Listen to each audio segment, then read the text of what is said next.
Every tale begins with once upon a time. But some stories whispered by candlelight and tucked between brittle pages are forgotten, waiting quietly for nightfall to return.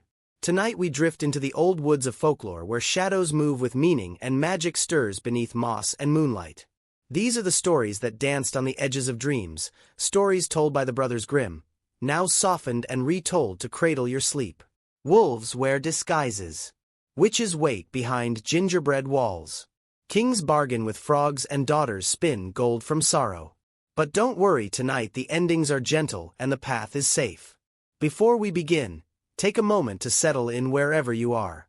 Whether you're listening from a cozy bedroom, a quiet living room, or somewhere far away, you're part of our bedtime circle now. So tuck in close and let the hush of enchanted woods and the warmth of old tales carry you gently away. The story begins now. Little Red Riding Hood. Once upon a time there lived a dear little girl who was loved by everyone who looked at her, but most of all by her grandmother, who would have given the child anything in the world. Once she gifted her a little cap of red velvet which suited her so perfectly that she would never wear anything else. So she was always called Little Red Riding Hood. One day her mother said to her, "Come, Little Red Riding Hood, here is a piece of cake and a bottle of fresh cider. Take them to your grandmother. She has fallen ill and these will help her feel better. Set out before the day grows too warm, and when you walk through the forest, stay on the path and be careful not to run off into the woods where you might stumble and break the bottle.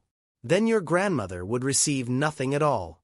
And when you arrive at her cottage, don't forget to say good morning politely, and don't peek into every corner before greeting her properly." "I will be very careful," said Little Red Riding Hood to her mother, and she gave her word. Her grandmother lived deep in the woods, about half an hour's walk from the village. Just as Little Red Riding Hood entered the forest, she met a wolf. Little Red Riding Hood did not know what a dangerous creature he was and felt no fear at all. "Good morning, Little Red Riding Hood," said the wolf pleasantly. "Thank you kindly, Wolf," she replied. "Where are you walking so early this morning, Little Red Riding Hood?" "To my grandmother's house." "And what do you carry in your basket?" "Cake and cider. Yesterday was baking day, so my poor sick grandmother shall have something delicious to help her grow strong again." "Where does your grandmother live, Little Red Riding Hood?" "A good distance farther along this path, deep in the woods. Her cottage stands beneath 3 large oak trees, with hazel bushes growing all around. You surely must know the place." The wolf thought to himself, "What a tender young girl. What a plump, delicious morsel she would make. She will taste even better than the old woman. I must be clever and catch them both." He walked alongside Little Red Riding Hood for a while, then said, "Look, Little Red Riding Hood. See how prettily the flowers bloom all around us. Why don't you look about you? I believe you don't even hear how sweetly the little birds are singing. You walk along so seriously, as if you were heading to school, when everything else in the forest is celebrating this beautiful morning." Little Red Riding Hood lifted her eyes, and when she saw the golden sunbeams dancing between the tree branches and lovely flowers growing everywhere, she thought, "If I bring grandmother a fresh bouquet, that would surely delight her as well. It's still early in the day, so I'll have plenty of time to gather some flowers and still arrive before evening." So she wandered from the path into the woods to pick flowers. Each time she plucked one, she noticed an even prettier blossom growing farther away, so she ventured deeper and deeper into the forest, gathering a beautiful bouquet. Meanwhile, the wolf ran straight to grandmother's cottage and knocked at the door. "Who is there?" called the grandmother. "Little Red Riding Hood," replied the wolf, mimicking the girl's sweet voice. "I've brought you cake and cider. Please open the door." "Just lift the latch, dear child," called out the grandmother weakly. "I'm feeling too poorly to get up from bed." The wolf lifted the latch, and the door swung open. Without saying a word, he went straight to the grandmother's bedside and swallowed her whole. Then he put on her nightgown and sleeping cap, climbed into her bed, and pulled the blankets up to his chin. Little Red Riding Hood had been gathering flowers until she could carry no more. Then she remembered her grandmother and hurried along the path to the cottage. She was surprised to find the door standing open, and when she stepped inside, everything felt strange and unsettling. "Oh my," she said to herself, "how uneasy I feel today. Usually I love visiting grandmother so much." She called out, "Good morning, grandmother," but received no answer. She approached the bed and pulled back the curtains. There lay her grandmother, but her sleeping cap was pulled down over her face, and she looked very peculiar indeed. "Oh, grandmother," she said, "what big ears you have."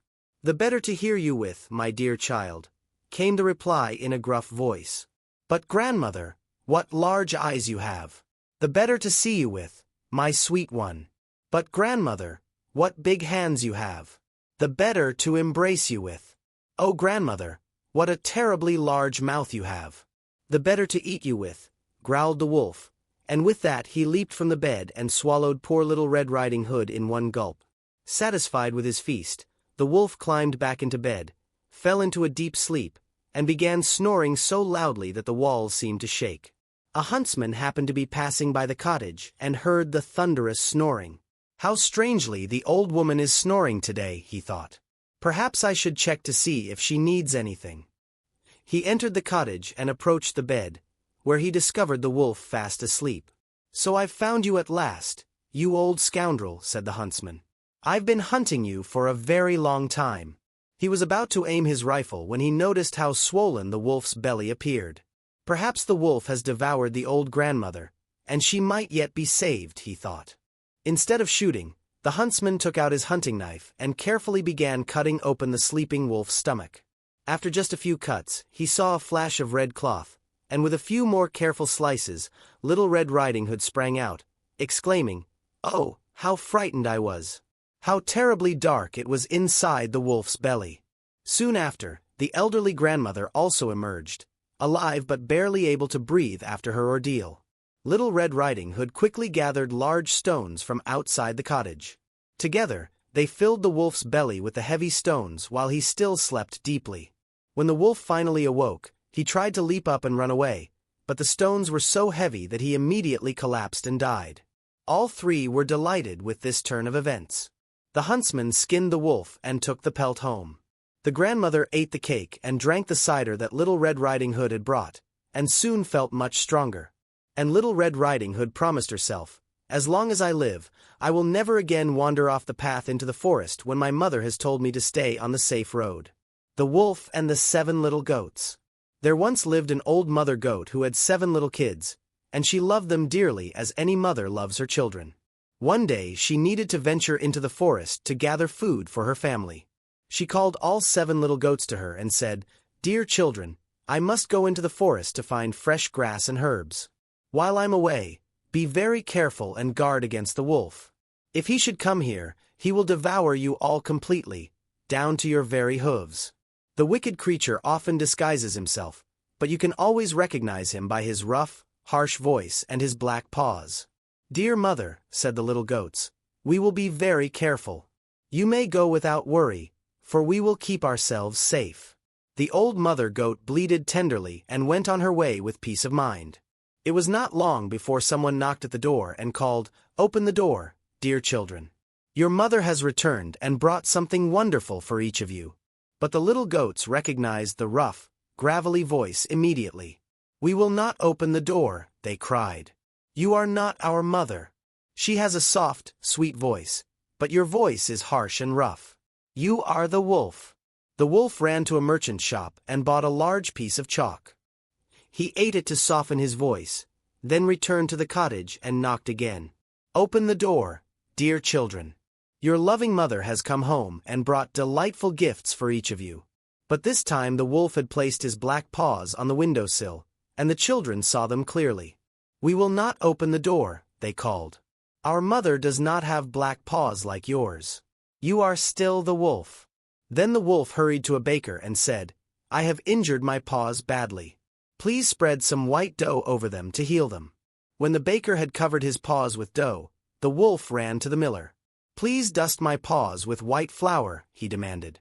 The miller thought to himself, "This wolf surely means to deceive someone," and he refused.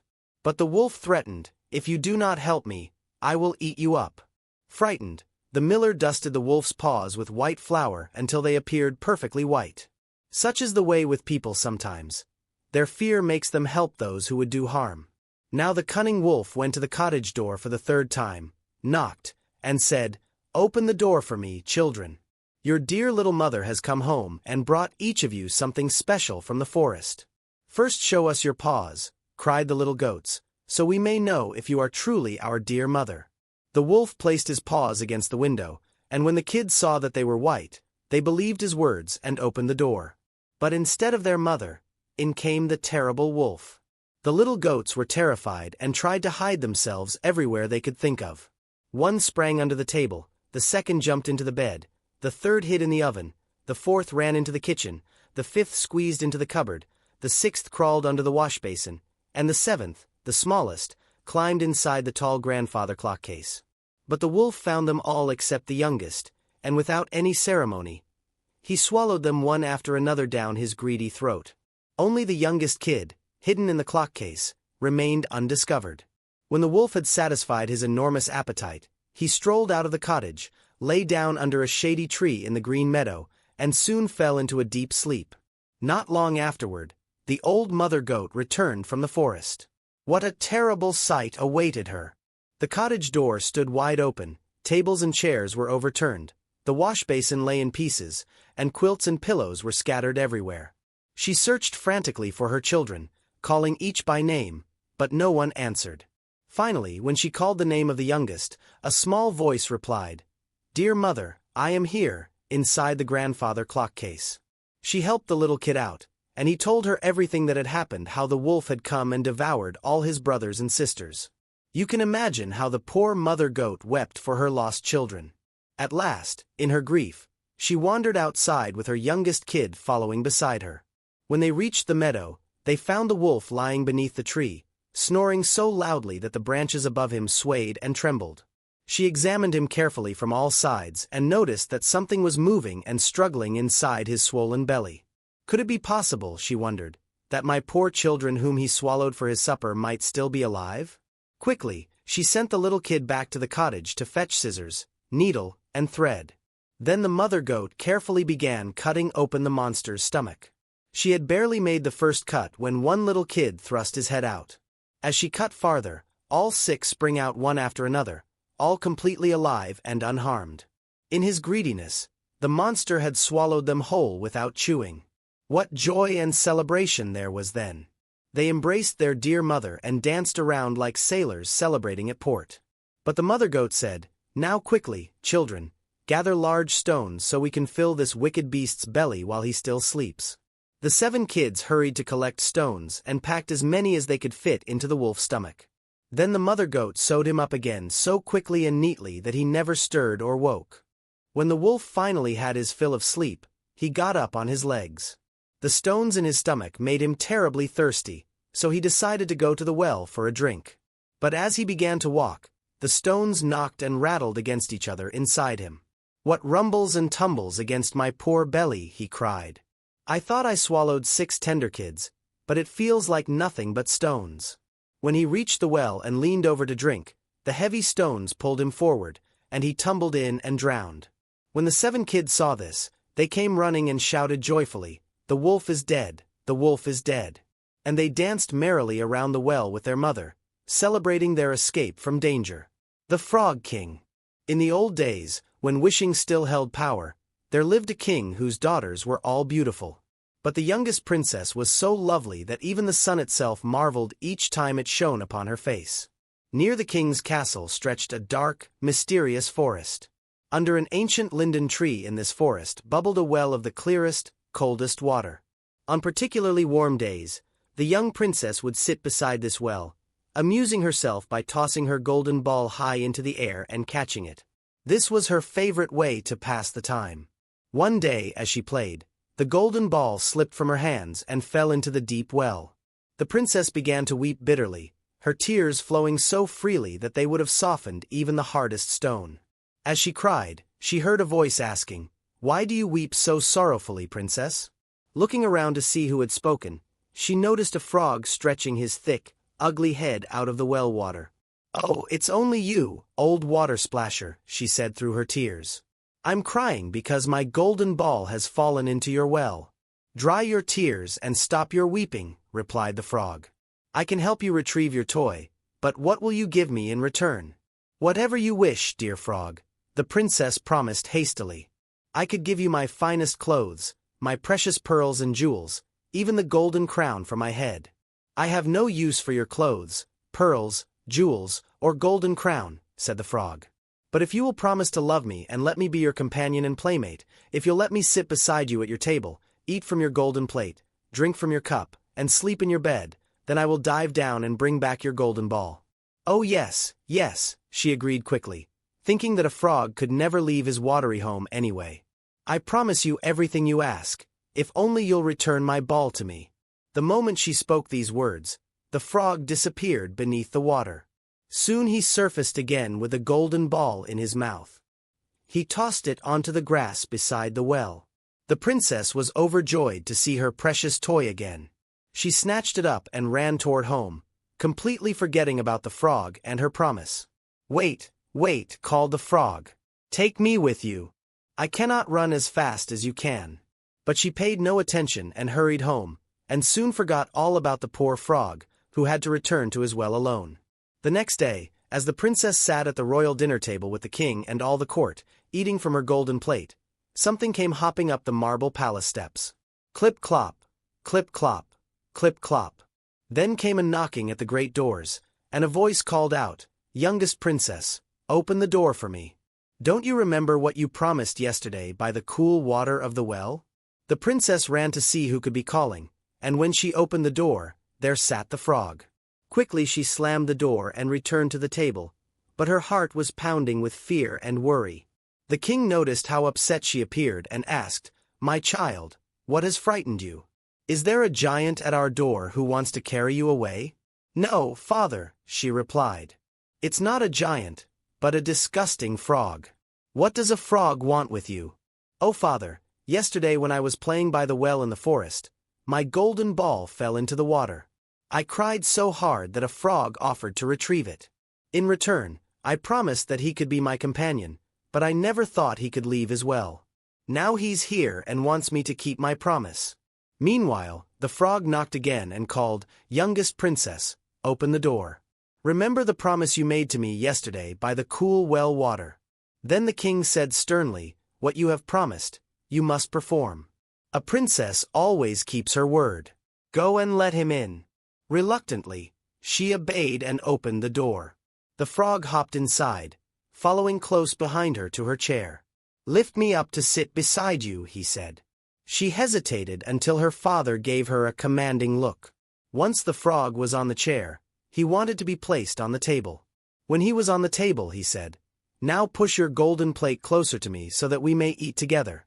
She did so, but everyone could see how much she disliked it.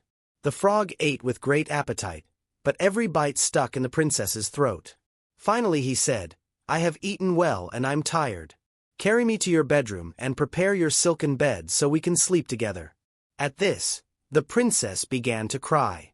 She was afraid of the cold, clammy frog and could not bear the thought of him in her beautiful, clean bed.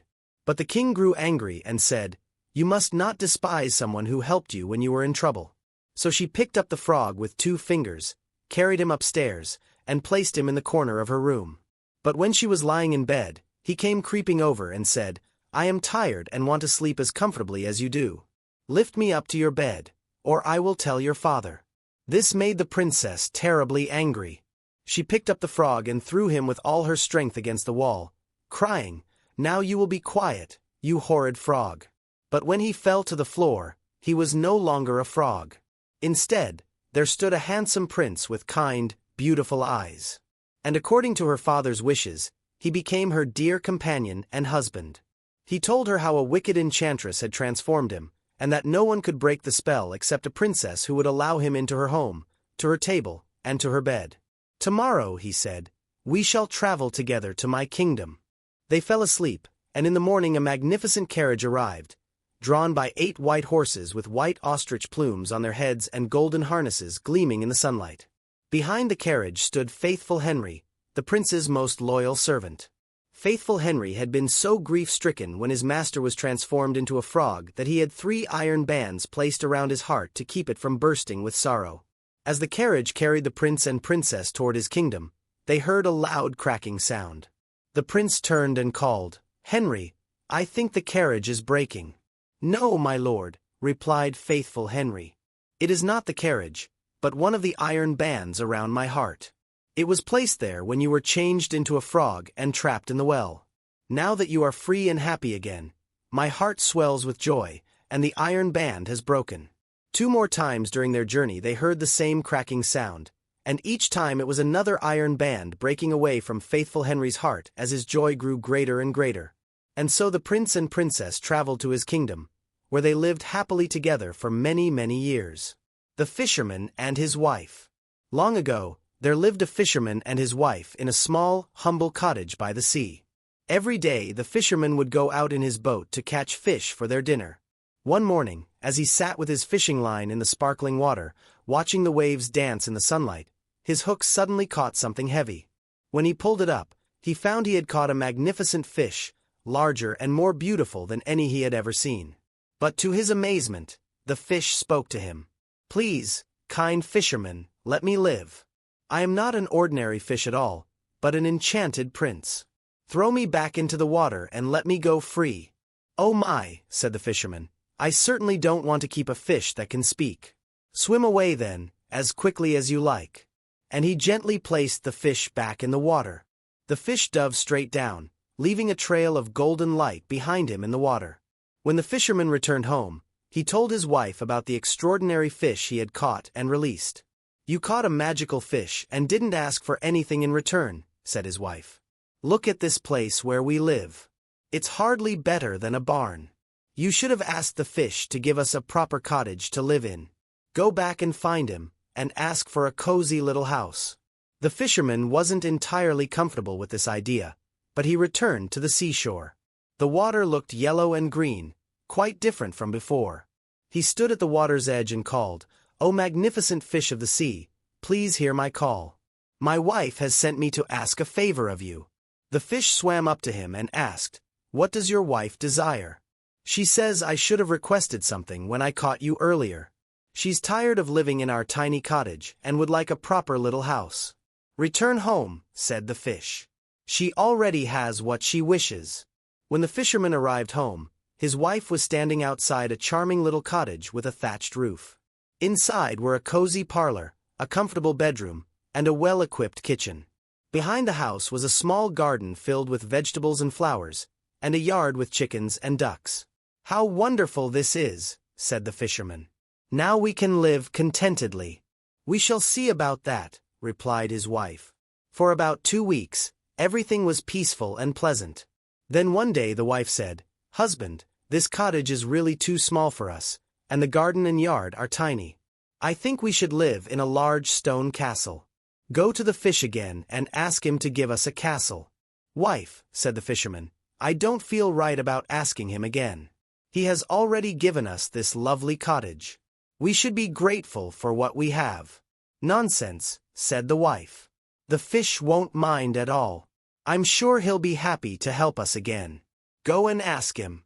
The fisherman's heart felt heavy as he walked back to the sea. The water now looked dark blue and somewhat rough, though still calm. He called out, "O magnificent fish of the sea, please hear my call. My wife has sent me to ask another favor of you." "What does she want now?" asked the fish. "My wife would like to live in a stone castle," said the fisherman sadly. "Go home then," said the fish. "She is already standing at the door of her castle." The fisherman hurried home and found his wife in front of a grand stone castle. They went inside together and discovered many servants waiting for them. The rooms were elegantly furnished with golden chairs and tables, and crystal chandeliers hung from every ceiling. Behind the castle was a beautiful garden, and beyond that a park filled with deer and rabbits and every kind of woodland creature. "Well," said the fisherman, "now surely we can live happily in this beautiful castle for the rest of our lives." "Perhaps we can," said his wife, "but let me sleep on it before I decide." So they went to bed in their luxurious new bedchamber. The next morning when the wife awoke, the sun was streaming through the tall windows. She nudged her husband awake and said, "Get up immediately. We must become rulers of all this land." "Wife," said the man, "why would you want to be a ruler? I have no desire to be king." "Well, if you won't be king, then I will be," she declared. "Go to the fish immediately. Tell him I must be king." "But wife, protested the fisherman. How can you be king? The fish cannot make you a king. Husband, she said firmly, stop arguing and go at once. I will be king. The fisherman walked slowly to the shore, troubled by his wife's endless demands. This time the water was dark gray and rough, with foam-capped waves rolling toward the beach. He called out reluctantly, "O magnificent fish of the sea, please hear my call. My wife has sent me to ask yet another favor of you." "What would she have now?" asked the fish. "Alas," said the fisherman, "my wife wants to be king." "Go home," said the fish. "She is king already." When the fisherman arrived home, he found a magnificent palace where the castle had been. His wife sat on a throne of gold and diamonds, wearing a golden crown. On either side of her stood 6 attendants, each one taller than the next. "Well, wife," said the fisherman, "are you king now?" "Yes," she replied, "I am king." The fisherman gazed at all the splendor around them. "What a marvelous thing it is to be king," he said. "Now surely we will never want for anything again." "I'm not so certain about that," she said. "Being king is fine, but I'm already growing restless. I think I should like to be emperor. Go to the fish and tell him I must be emperor." "Oh wife," said the fisherman, "why do you want to be emperor? Please be content with being king." "Husband," she said, "I am king and you are my subject. Go to the fish immediately." So the poor fisherman was forced to go again. As he walked, he muttered to himself, "This will not end well. We are asking too much, and soon the fish will lose patience with us. Then we'll be sorry for our greed." When he reached the shore, the water was completely black and muddy, and a fierce wind whipped the waves into towering peaks. The fisherman could barely make himself heard above the storm, but he called, "O magnificent fish of the sea, please hear my call. My wife has sent me to ask another favor of you." "What does she want now?" asked the fish. "She wants to be emperor," replied the fisherman. "Go home," said the fish. "She is emperor already." The fisherman returned to find his wife sitting on a throne that was at least 2 miles high, made of solid gold. She wore an enormous crown covered in precious gems, and on either side of her stood guards and attendants in rows, each smaller than the one before, from the tallest giant down to the tiniest dwarf no bigger than a finger. "Wife," said the fisherman, "are you emperor now?" "Yes," she said, "I am emperor." As he looked at all the magnificence surrounding her, he said, "What a splendid thing it is to be emperor." "Husband," she said, "why should I stop at being emperor? I will be pope next." "Wife, how can you be pope?" asked the fisherman. "There can only be one pope in all of Christendom." "Husband," she replied, "I will be pope this very day. Go to the fish immediately." "But the fish cannot make you pope," he protested. "Don't talk nonsense," she snapped. "If he can make me emperor, he can certainly make me pope. Go and ask him right now." The fisherman went to the seashore, but his heart was filled with dread. When he arrived, the wind was howling and the sea was tossed into enormous boiling waves. Ships were struggling against the storm, and in the middle of the sky there was still a little patch of blue, but toward the south everything was red as if a terrible storm was approaching. The fisherman was so frightened that he trembled, but still he called out, "O magnificent fish of the sea, please hear my call. My wife has sent me to ask another favor of you." "What does she want now?" asked the fish. "My wife wants to be pope," replied the fisherman. "Go home," said the fish. "She is pope already." When the fisherman reached home, he found his wife sitting on a throne 2 miles high with 3 great crowns upon her head. Around her stood all the power and ceremony of the church, and on each side were 2 rows of candles, the largest as big as the highest tower, and the smallest no bigger than an ordinary candle. "Wife," said the fisherman, "are you pope now?" "Yes," she answered, "I am pope." "Well, wife," he said, "it surely is a grand thing to be pope. Now you must be satisfied, for there is nothing higher you can become." "I will consider that," said the wife. Then they went to bed, but the wife could not sleep all night for wondering what she should become next. At last, as morning broke and the sun began to rise, she sat up in bed. When she saw the sun coming up through the window, she thought, "Ha, cannot I cause the sun and moon to rise as well?" "Husband," she said, shaking him awake, "go to the fish and tell him I must be master of the sun and moon." The fisherman was still half asleep, but her words frightened him so much that he fell right out of bed. "Wife," he said, "cannot you be satisfied with being Pope?" "No," she replied. "I am very troubled as long as the sun and moon rise without my permission. I cannot bear it. Go to the fish at once." The poor man went, shivering with fear. As he approached the shore, a dreadful storm was raging. Trees and rocks were shaking, the heavens were black with stormy clouds, lightning flashed, and thunder rolled. In the sea he could see enormous black waves, tall as mountains, with white foam crowns.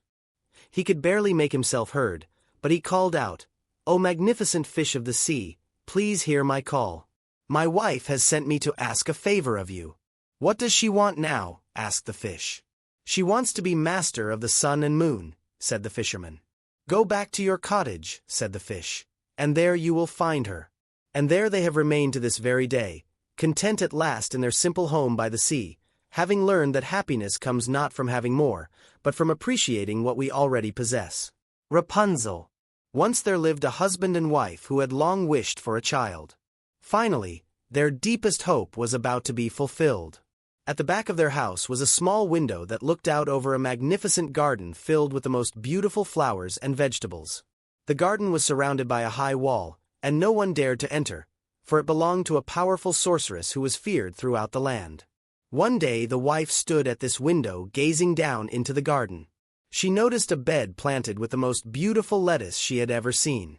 It looked so fresh and green that she felt an overwhelming desire to taste some.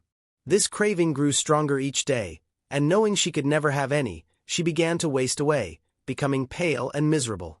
Her husband, deeply concerned about her condition, asked, "What troubles you, my dear wife?"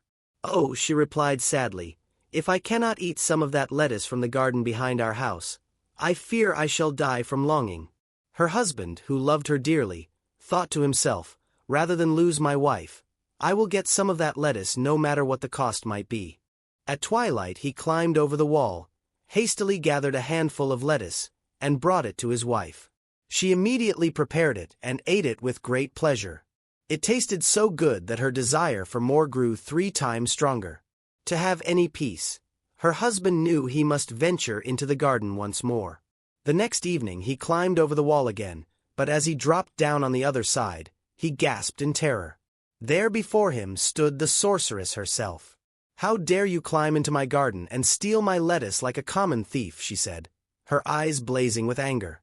"You shall pay dearly for this." "Please," he replied, "let mercy be stronger than justice. I was driven by necessity. My wife saw your lettuce from our window and developed such an intense craving that she would have died if she could not taste some." When the sorceress heard this, her anger began to fade. "If what you say is true," she said, "I will allow you to take as much lettuce as you wish, but on one condition. You must give me the child that your wife will soon bring into the world. I will care for it like a mother, and it will want for nothing." In his terror, the man agreed to everything, and when the child was born, the sorceress appeared at once. She named the baby Rapunzel after the lettuce plant, and took her away. Rapunzel grew into the most beautiful child in all the world. When she reached her 12th birthday, the sorceress took her deep into the forest and locked her in a tall tower. This tower had neither stairs nor door, only a small window at the very top. Whenever the sorceress wanted to enter the tower, she would stand below and call, "Rapunzel, Rapunzel, let down your hair." Rapunzel had magnificent long hair, fine as spun gold and as bright as sunshine. When she heard the sorceress calling, she would unfasten her braids, wind them around a hook by the window, and let her hair fall 20 feet down to the ground. The sorceress would then climb up the golden rope of hair. After several years had passed, it happened that a prince was riding through the forest and passed near the tower. He heard someone singing so sweetly that he stopped to listen. It was Rapunzel, who in her loneliness passed time by letting her beautiful voice ring out across the forest. The prince longed to climb up to meet her, but he could find no door in the tower. He rode home, but the song had touched his heart so deeply that he returned to the forest every day just to hear her voice. One day, as he stood hidden among the trees, he saw the sorceress approach the tower and heard her call, "Rapunzel, Rapunzel, let down your hair." He watched as Rapunzel lowered her long golden braids and the sorceress climbed up to the window. "So that is the ladder to the tower," thought the prince. Tomorrow I shall try my luck as well. The next evening at dusk, he went to the tower and called softly, "Rapunzel, Rapunzel, let down your hair." Immediately the hair fell down, and the prince climbed up. At first, Rapunzel was terrified when she saw him, for she had never laid eyes upon a man before. But the prince spoke to her gently and kindly, telling her that her singing had so touched his heart that he could find no peace until he met her. Rapunzel's fear gradually faded, and when he asked if she would accept him as her husband, she looked into his kind eyes and thought, "He will surely love me more than old Mother Gothel does." So she placed her hand in his and said, "Yes, I would gladly go with you, but I do not know how to get down from this tower. Each time you visit, bring with you a skein of silk, and I will weave a ladder. When it is finished, I will climb down, and you can carry me away on your horse." They agreed that he should come to her every evening, since the sorceress always visited during the day.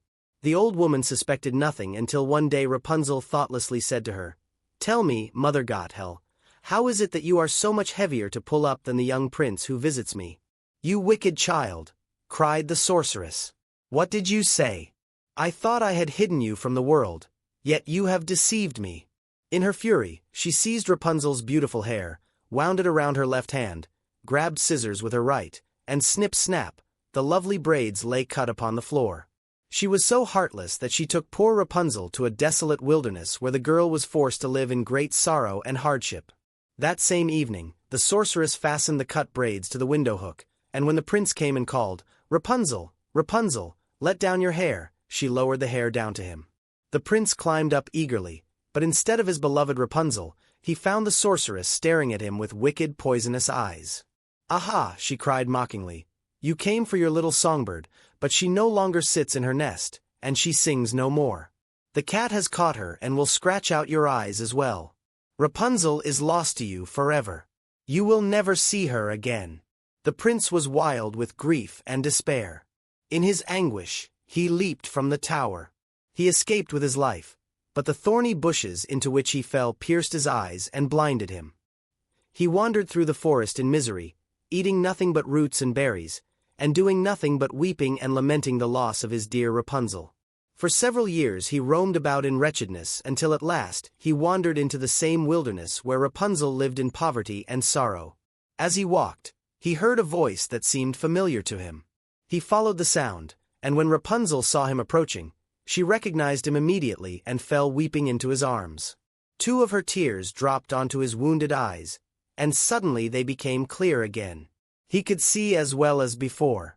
He led her back to his kingdom, where they were received with great joy, and they lived happily and contentedly for the rest of their days. Hansel and Gretel. At the edge of a great forest lived a poor woodcutter with his wife and his 2 children. The boy was called Hansel and the girl Gretel. The family had very little to eat, and once, during a time of terrible famine, they could no longer afford even their daily bread. One night, as the woodcutter lay in bed tossing and turning with worry, he sighed deeply and said to his wife, "What will become of us? How can we feed our poor children when we have nothing left for ourselves?" "I know what we must do," replied his wife. "Early tomorrow morning, we will take the children deep into the forest where it is thickest. We will build them a fire and give each a small piece of bread. Then we will go about our work and leave them there. They will never find their way home again, and we will be free of the burden of feeding them." "No, wife," said the man. "I cannot bring myself to do such a thing. How could I bear to abandon my children alone in the wild forest? The wild beasts would soon tear them apart." "You fool," she replied harshly. "Then we will all 4 die of hunger. You might as well start planing the boards for our coffins right now." She gave him no peace until he reluctantly agreed to her plan. But the 2 children had been lying awake, too hungry to sleep, and they heard every word their parents spoke. Gretel wept bitter tears and whispered to Hansel, "Now we are doomed." "Be quiet, Gretel," Hansel whispered back. "Don't be afraid. I will find a way to save us." When their parents had finally fallen asleep, Hansel slipped quietly outside. The full moon shone brightly, making the white pebbles that lay around the house glitter like silver coins. He filled his pockets with as many as he could carry, then crept back inside. "Don't worry, Gretel," he whispered to his sister. "God will not abandon us. Try to sleep now. Early the next morning, before the sun had risen, their stepmother shook them awake. Get up, you lazy children. We are going into the forest to gather firewood. She handed each of them a small piece of bread. That is for your dinner, she said. Don't eat it before then, because you will get nothing more.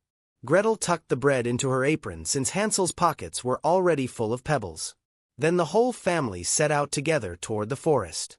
As they walked, Hansel stopped every few steps and looked back toward their house. Hansel, what are you doing? Called his father. Why do you keep stopping and looking back? Pay attention and keep walking. I am looking back at my little white kitten, answered Hansel. She is sitting on the roof saying goodbye to me. Foolish boy, scolded his stepmother. That is not your kitten. That is just the morning sun shining on the chimney.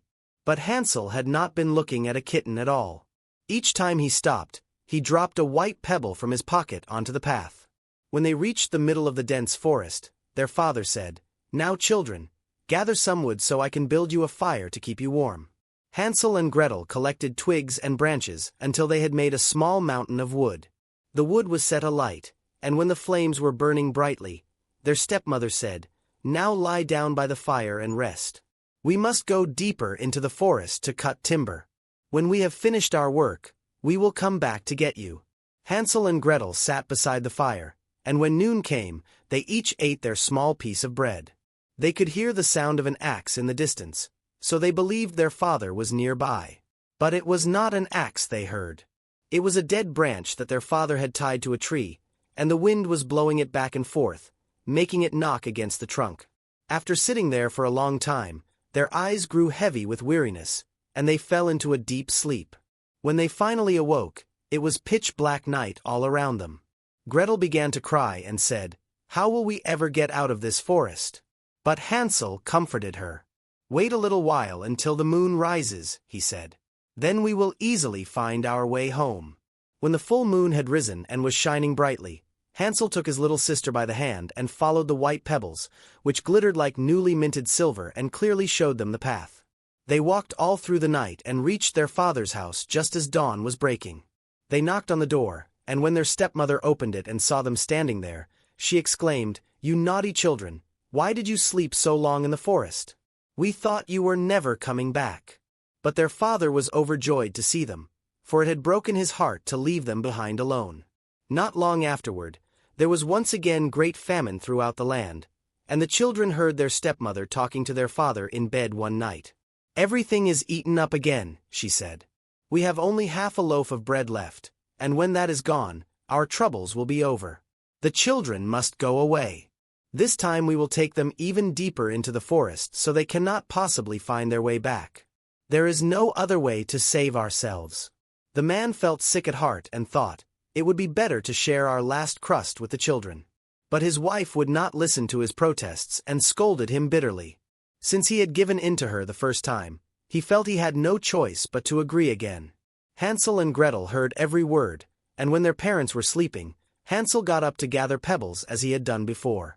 But this time he found that his stepmother had locked the door, and he could not get outside. Still, he comforted his little sister, saying, Don't cry, Gretel. Sleep peacefully. The good Lord will help us. Early the next morning, their stepmother came and roused them from their beds. She gave them each an even smaller piece of bread than before. On the way to the forest, Hansel crumbled his bread in his pocket and stopped frequently to scatter the crumbs on the ground. Hansel, why are you always stopping and looking around? Asked his father. Keep moving along. I am looking back at my little dove that is sitting on the roof and saying farewell to me, Hansel replied. Silly child, said the stepmother. That is not your dove. That is the morning sun reflecting off the chimney. But little by little, Hansel scattered all his breadcrumbs along the path. The stepmother led the children even deeper into the forest, to a place where they had never been before. Again a large fire was made, and she told them, Stay here, children.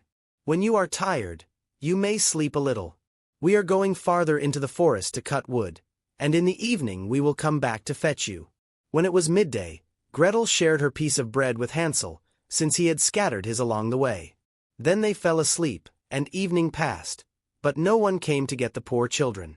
They did not wake until it was dark night, and Hansel comforted Gretel saying, "Just wait until the moon rises, dear sister. Then we will see the breadcrumbs I scattered, and they will show us the way home."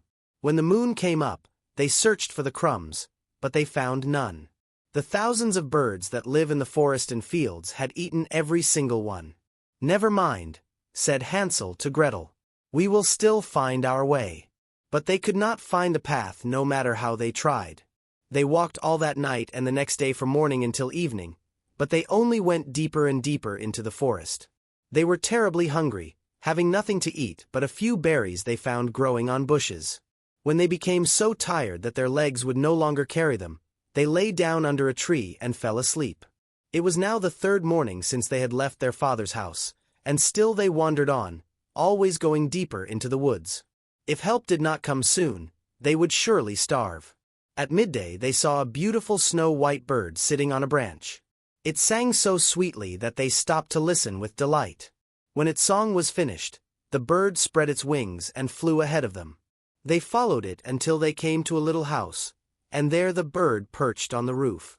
When they came closer, they saw that the little house was built entirely of gingerbread, with a roof made of cake and windows of clear sugar candy. "What a wonderful discovery," said Hansel. "Let us have a good meal at last. I will eat a piece of the roof, and Gretel, you can try the window. I am sure it will taste sweet."